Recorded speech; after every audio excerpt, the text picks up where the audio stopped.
Assalamualaikum warahmatullahi wabarakatuh. Shalom, Om Swastiastu, Namo Buddhaya, Rahayu. Selamat masih pagi ya. Salam sejahtera bagi semua. Saya diminta oleh Pak Fitra untuk berbicara di acara ini. Dan untuk memperingati Hari Kartini ya, saya pikir apa ya akan saya bicarakan. Waktu itu memang Pak Fitra sarankan dikaitkan dengan pendidikan. Saya dulu memang banyak sekali menulis tentang pendidikan. Saya baru sadar bahwa saya sudah lama sekali tidak menulis tentang pendidikan, Pak Fitra. Jadi saya sampai jam 1 tadi malam menyiapkan ini karena cari data. Minta tolong sama teman juga, oke. Dan hasilnya adalah semoga nyambung ya. Lentera Kartini terus membara. Itunya saya dengar hari ini. Ya. Lanjut.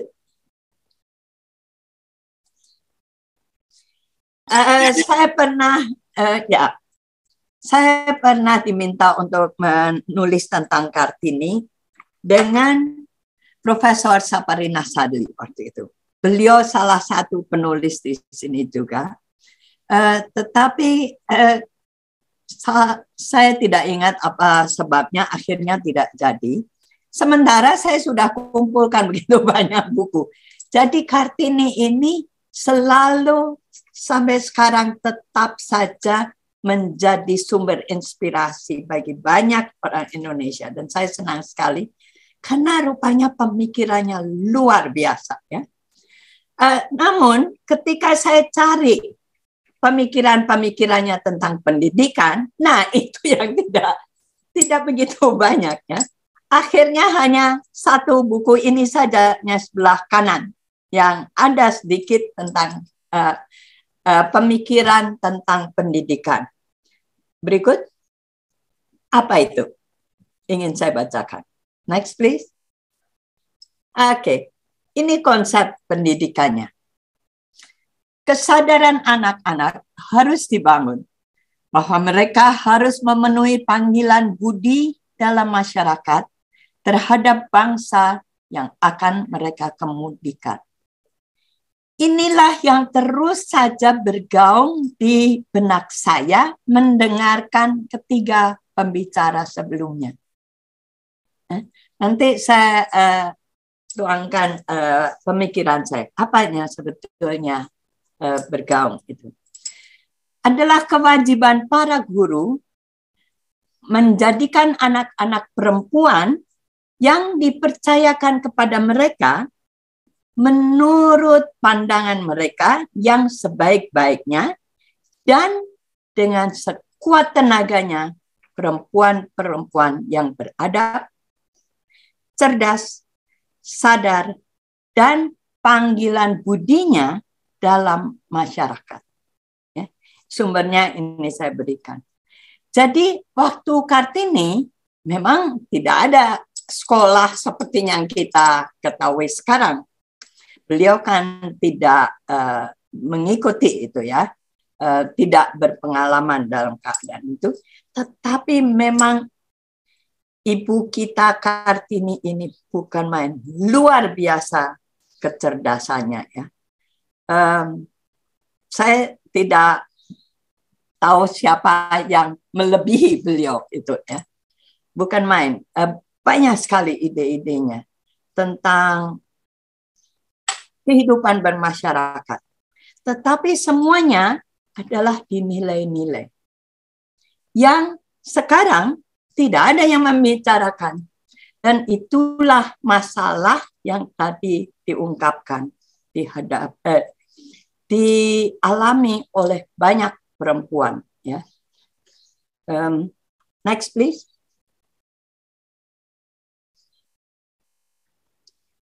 Ini pendapatnya. Wanita sebagai pendidikan pertama manusia. Itu jadi saya memang arahkan semuanya ke perempuannya, tapi waktu Ibu Kartini kata yang digunakan adalah wanita. Oke, bukan perempuan seperti sekarang.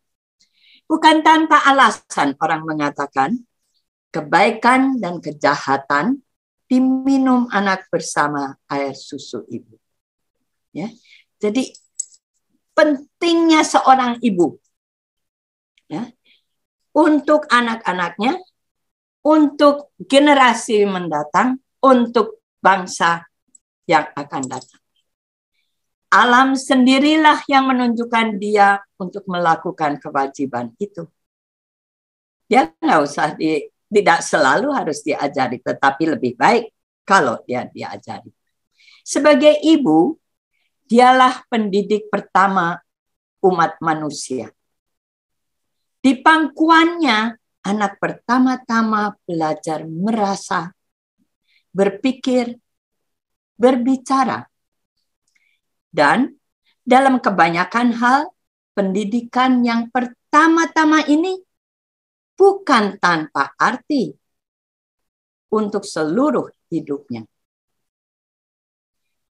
Tangan ibulah yang pertama-tama meletakkan benih kebaikan dan kejahatan dalam hati manusia yang tidak jarang dibawa sepanjang hidupnya. Jadi ini bukan soal gender ya, tadi saya dengarnya kok laki-laki jahat semuanya. Semuanya oleh ibu. Dan bagaimana sekarang ibu-ibu Jawa dapat mendidik anak-anaknya? Kalau mereka sendiri tidak dididik. Ya, jadi inilah tugas kita sebagai perempuan, sebagai ibu, sebagai pengajar. Peradaban dan kecerdasan bangsa Jawa tidak akan dapat maju dengan pesatnya kalau perempuan dalam hal ini terbelakang. Itu sebabnya Kartini sangat berjuang untuk memajukan perempuan. Dia tidak akan mempunyai tugas. Jadi bayangkan, ini saya hanya copy, setiap kalimat itu artinya begitu mendalam. Pemikiran-pemikiran Kartini itu luar biasa. Ya. Seandainya ini bisa direalisasikan oleh ibu-ibu sekarang dan anak-anak mereka. Bukan main bangsa Indonesia hari depan. Jadi ini menjadi impian untuk saya seandainya bisa terrealisir. Berikut, tolong.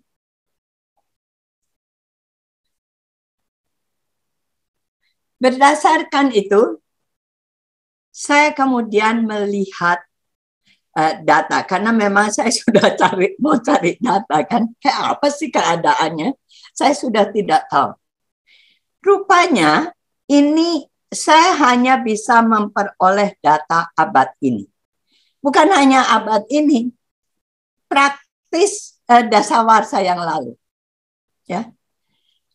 Dulu dekat kemerdekaan, ini saya dapat dari BPS ya. Tulisan saya dulu mulai dengan perbedaan kesempatan belajar ke sekolah antara laki-laki dan perempuan itu sangat besar. Tapi sudah dasawarsa yang lalu, lihat, sudah hampir tidak ada bedanya. Dan malahan perempuan sudah lebih banyaknya sekolah.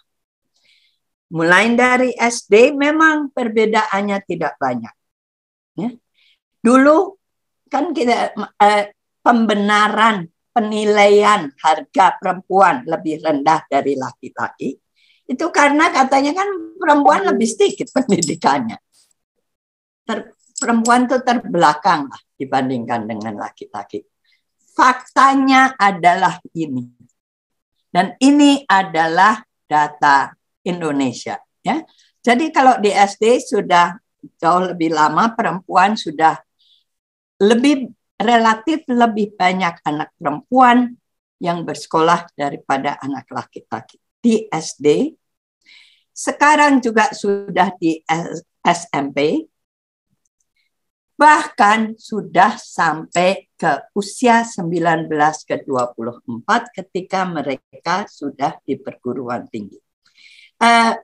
Grafiknya bedanya untuk yang di perguruan tinggi itu lebar sekali, tapi saya sudah begitu lelah, saya hilang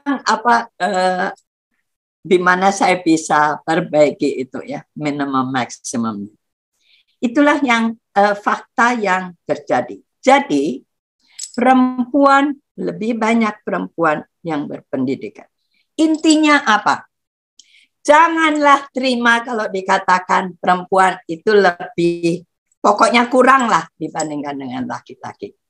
Faktanya, everything else being equal, jika perempuan diberi kesempatan yang sama dengan laki-laki, perempuan bisa lebih unggul. Itulah yang ditunjukkan oleh data ini. Ya. Tapi sebetulnya, sejujurnya, mengapa saya bilang juga sama Pak Fitra, di fakultas kita, fakultas ekonomi, di top 10 mahasiswa lebih banyak perempuannya. Ya. Mengapa itu terjadi?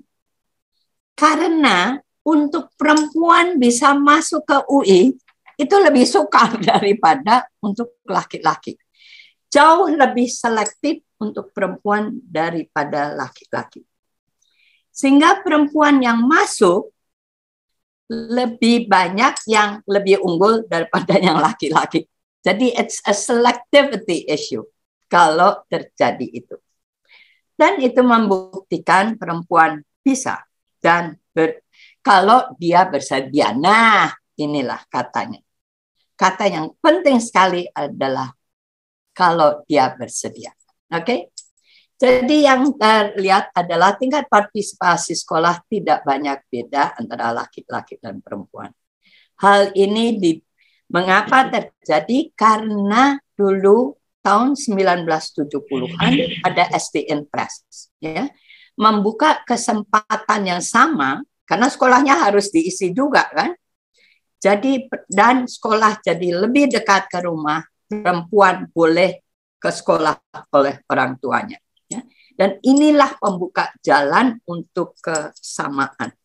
Rupanya belakang ini terjadi stabilitas atau tidak banyak peningkatan dalam partisipasi sekolah. Jadi ini soal yang baru kelihatan sekarang ya, yang perlu masih diperjuangkan. Pada tingkat SD memang tidak dapat meningkat lagi karena sudah mencapai 99%. Walaupun juga sudah mendekati tingkat maksimum, sebetulnya masih bisa meningkat sedikit lagi di tingkat SLTP. Stabilitas juga ditunjukkan oleh data tingkat SMA atau SMK yang baru mencapai 70-an%. Pola serupa juga dicatat untuk kelompok umur 19 ke 24 tahun sekitar 70-an%. Sejujurnya penyebabnya belum diteliti karena saya sudah lama sekali tidak mempelajarinya. Why? Untuk saya yang penting biasanya mengapa itu terjadi dan saya belum bisa menjawabnya. Oke, tapi itulah fakta yang ada sekarang. Perempuan tidak kalah dalam pendidikan. Tingkat pendidikan, apakah dia sekolah apa tidak ya? Ini yang ditunjukkan oleh hal itu. Dan data lain bisa menunjukkan keberhasilan perempuan di sekolah lebih tinggi daripada laki-laki. Oke, berikut. Catatan kegunaan sekolah. Untuk apa sih? Tentu saja dari segi pemerintah, sekolah dibutuhkan untuk memberi pendidikan, pengetahuan, serta keterampilan untuk hidup bermasyarakat, membangun Ya, untuk pembangunan, untuk meningkatkan kesejahteraan. Ya, semua pemerintah harusnya tugasnya adalah meningkatkan kesejahteraan. Saya mencatat pengalaman menarik menanyakan kepada mahasiswa perempuan apa yang akan dilakukan setelah sekolah, berarti di perguruan tinggi ya. Sekitar mungkin 10 tahun yang lalu, jawaban yang saya peroleh, belum tahu, tak menentu, mungkin menikah, atau mungkin bekerja. Kalau sekarang saya tanya, dengan tegas mereka katakan, saya akan mencari nafkah. Jadi tidak hanya laki-laki lagi yang mengatakan saya akan mencari nafkah seperti kalian semuanya ini. Ya, semuanya mencari nafkah perempuan, bukan hanya laki-laki. Nah, kata itu sangat kental di budayanya. Nafkah itu diasosiasikan dengan laki-laki, jangan lupa. Perempuan bantu-bantu suami, coba ya. Ini memang merendahkan dan merendahkan harga perempuan. Itulah yang harus kalian perjuangkan. Mengingat undangan memberi judul peran strategis perempuan dalam pembangunan, mengentaskan ketimpangan gender, untuk saya mengindikasikan pandangan keperluan persamaan, terutama dalam pasar kerja. Ya, dan inilah perjuangan kalian. Saya sih sudah di akhir, makanya saya bilang kalian ya. Saya mempertanyakan kesiapan masyarakat Indonesia di mana tingkat upah yang masih relatif rendah. Ya, itu akan mempersukat. Berikut. Gejala belum banyak dibahas. Perkembangan tenaga profesional. Ini menarik sekali untuk saya. Berikut. Hampir selesai. Coba, seperti ini keadaannya. Orangnya adalah perempuan, biru adalah laki-laki. Secara proporsional, antara kelompok perempuan lebih banyak yang menjadi tenaga profesional, yang masuk pasar kerja, dan sebagai tenaga profesional. Perempuan tahun 2021 5,4%, laki-laki hanya 4,2%. Oke. Terus saya minta bantuan.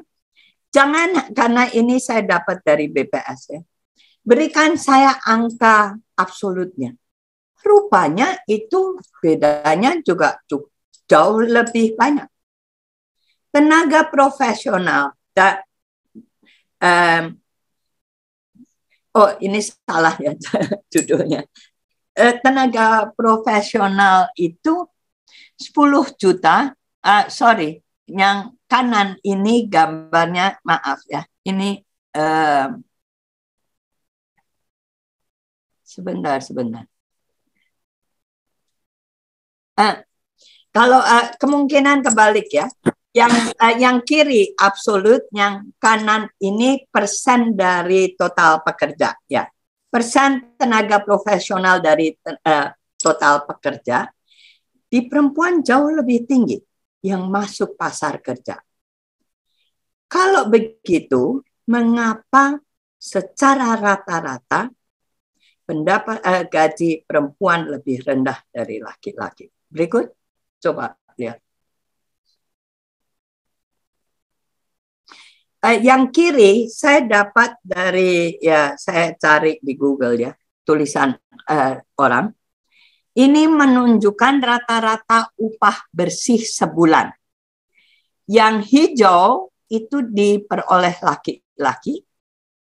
Yang coklat itu perempuan. Bedanya seperti ditunjukkan oleh Pak Fitra dalam tornya, sekitar 20%-an bedanya. Tapi yang menarik adalah data BPS sendiri. yang menunjukkan tingkat upah per jam. Ketika dihitung per jam, bedanya jauh lebih kecil. Itu secara implisit mengatakan bahwa perbedaan dalam upah bulanan antara laki-laki dan perempuan sebagian besar kemungkinan disebabkan karena jam kerja yang berbeda. Sedangkan upah per jamnya rata-rata tidak banyak berbeda. Itu diperlihatkan di grafik sebelah kanan. Itulah dan semoga ya, bisa makin mendekati dan tidak ada lagi perbedaan atau lebih. Mengapa? Seperti tadi sudah dikatakan, perempuan itu kan dididik harus mampu multitasking. Ya. Jadi tadi dikatakan, oh perempuan harus bisa ini, bisa itu. Karena memang di rumah tangga, ya, itu perempuan harus bisa mengurus rumah tangga, dan kalau dia mau bekerja di luar, ya harus dua-duanya gitu ya. Karena apa ya? Kita masih bisa seperti saya masih bisa menikmati saya kerja di luar, karena saya masih bisa bayar upah pembantu yang relatif rendah di Indonesia dibandingkan di luar negeri. Kalau saya tinggal di Australia, apa di Amerika, apa Singapura aja, saya tidak kemungkinan bisa mempekerjakan PRT lebih kecil lah. Ya. Karena upah sudah jauh lebih tinggi. Di Indonesia kan masih relatif rendah, jadi saya masih bisa. Saya bisa lakukan apa yang saya sukain dan urusan rumah tangga diurus oleh orang lain. Ya. Oke, apa akan kita masih terus lakukan di hari depan? Itu tidak pasti. Mungkin generasi kalian yang sekarang sudah masuk pasar kerja, itu masih bisa membiayai PRT, tapi anak-anak kalian, saya tidak tahu. Kemungkinan makin kecil. Nah, berarti harus double engine. Makin harus double engine, yaitu suami istri harus mencari nafkah. Oke? Berarti urusan semuanya itu akan berubah. Fitra mengatakan, kenapa itu ada perbedaan dalam partisipasi angkatan kerja? Saya pikir-pikir, emangnya kenapa sih? Mengapa harus diributkan bahwa lebih banyak laki-laki yang masuk pasar kerja daripada perempuan? Pertanyaan ini timbul di benak saya karena saya kenal beberapa orang perempuan yang sangat menikmati menjadi ibu rumah tangga saja, nggak usah cari duit. Ya. Dan kalau dia harus cari duit ya hanya untuk mengisi waktu. Oke, tidak merupakan keharusan. Sementara kalau dia punya anak, ya, anak itu kan, bayangkan, itu kan dia dilahirkan karena kita ya suami istri membuatnya bersama. Hadiahnya adalah anak. Apa kita nggak mau menikmati anak-anak itu? 18 tahun itu cepat sekali lewatnya, ya. Tahu-tahu anak itu sudah tidak mau berdikari, ya. Sampai nanti dia 30-an baru dia balik lagi. Emangnya apa sih salahnya menikmati anak? Mungkin lebih banyak yang bisa. Nah, jangan lupa dunia sudah berubah. Dan ya, tapi kan perempuan juga tetap harus bisa cari nafkah. Sekarang kan sudah dimungkinkan. Work from home, produce from home, and sell online. Jadi itu bisa, dan kemungkinan dia tidak masuk statistik pasar kerja. Kemungkinan juga supaya dia tidak bayar pajak. Ya, jadi hal itu masih terjadi, yang ke depan makin lama makin sukar juga. Oke. Nah, kemungkinan untuk strategi ke depan. Kalau perkembangan belakangan berkelanjutan, maka maka feminisasi tenaga profesional dan tingkat upah per jam benar dan terus berkembang, ada harapan arah kebersamaan. Oke. Karena tenaga profesional menurut saya lebih banyak menggunakan teknologi. Namun, karena belum dipelajari lebih dalam, maka gejala yang teridentifikasi di sini sebaiknya dipelajari secara lebih lengkap dan mendalam. Ada harapan, seperti diharapkan oleh Ibu kita Kartini, bahwa perempuan penting diberi pendidikan. Karena adalah perempuan yang mendidik generasi yang akan datang. Berikut. Next, please. Mengingatkan ibu-ibu dan calon ibu. Di pundak Anda terletak hari depan bangsa Indonesia. Anda harus selalu ingat menjadi pendidik anak-anak, calon pemimpin bangsa. Lanjutkan selalu tugasmu yang mulia itu. Kesempatan ada padamu. Dan berikut. Terima kasih.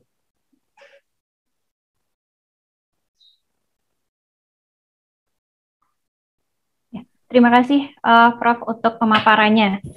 Ini sangat menarik dan justru malah ada poin yang saya tangkap gini Prof. Tadi kan mungkin di pembicara sebelumnya itu ya banyak juga mengaitkan perempuan gitu dengan perkembangan ekonomi ya, dengan pembangunan gitu. Artinya semakin banyak perempuan yang akhirnya bisa masuk ke pasar kerja, dunia kerja gitu. Jadi situ ya masuk ke pasar kerja, terus mereka juga memperoleh pekerjaan gitu. Akhirnya nanti akan juga berpengaruh pada peningkatan ekonomi gitu ya dalam suatu negara. Tapi tadi juga Prof. Eiling Cucu menyampaikan bahwa ya kalau memang perempuan memang tidak ingin bekerja, ya sah-sah saja ya. Iya. Gitu kan. Artinya kan betul. Artinya di sini yang justru pendidikan ini menjadi baseline-nya ya Prof ya, agar perempuan di sini justru mereka bisa memilih sendiri mereka ingin nasib yang seperti apa gitu. Ketika mereka ingin memilih suatu karir atau mungkin suatu jalan hidup tertentu yang mungkin berbeda, ya jangan sampai ada penghalang-penghalang gitu ya untuk bagi perempuan untuk memilih hal itu. Betul begitu ya Prof ya? Betul, ya. Karena tidak berarti kalau dia tinggal di rumah dia tidak apa-apa, karena dia kan pendidik, ya, pendidik bangsa hari depan. Jadi untuk saya ya, dia yang punya anak ini, nikmatilah anak itu, tanamkanlah nilai-nilai luhur seperti Ibu Kartini. Itu. Jadi itu yang saya peroleh dari Ibu Kartini. Ya, terima kasih. Pentingnya nilai-nilai hidup yang tidak ada sekarang. Tidak adanya membicarakan nilai-nilai hidup. Ya, itu yang saya sangat sayangkan karena sekolah sudah tidak membicarakan lagi. Saya dulu masih ada. Kalian kan sudah tidak ada di sekolah ya. Ya betul tadi kita ketika sekolah tujuannya agar bisa dapat kerjaan, Bro. Iya, hanya itu. Jadi sangat materialistis kan. Sedangkan Kartini kan nilai-nilai itu semuanya di buku-buku itu semua nilai-nilai hidup loh yang dia utarakan, yang dia tulis ke temannya di Belanda. it's very much about values. Karena dia kan terkungkung, tapi kepalanya itu kan bukan main kemana-mana. Kalau boleh, saya ingin menambahkan yang ide ini timbul waktu saya mendengarkan dia sama Titi, ya, yaitu yang dibicarakan adalah kegiatan apa namanya yang saya tadi sebentar ya, saya sering sudah reaktif. Jadi karena menghadapi karena dikenakan kekerasan, maka mau apa ya, dibantu dihilangkan itu traumanya. Yang tidak ada pembicaraannya, dan ini karena ibu-ibu ya, dan ibu-ibu yang akan membangun bangsa Indonesia ke depan adalah kegiatan preventif, Pak Anissa. Jadi itu yang bisa dilakukan oleh ibu-ibu yang tinggal di rumah.